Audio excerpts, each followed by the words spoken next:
তুই দরজা বন্ধ করেছিস, কিন্তু আমি তো এখনো ঘরের ভেতরেই আছি। রাত 12টা 30 মিনিট। তামিম বিছানায় শুয়ে আছে, কিন্তু ঘুম আসছে না। হঠাৎ যেন এক ঠান্ডা বাতাস তার শরীর কাঁপিয়ে দিল। সে উঠে দেখে জানালাটা খোলা, কিন্তু সে তো নিজের হাতে সব জানালা বন্ধ করেছিল সন্ধ্যাতেই।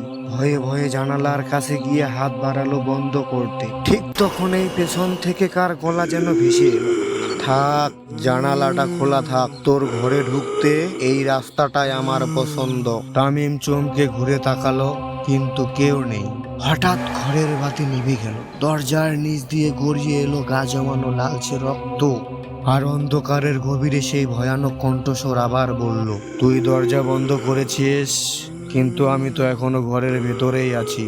সকালে সবাই তামিমকে ঝুলন্ত অবস্থায় দেখতে পায়, ঠিক জানালার পাশে, আর ঘরের দেওয়ালে রক্তে লিখা,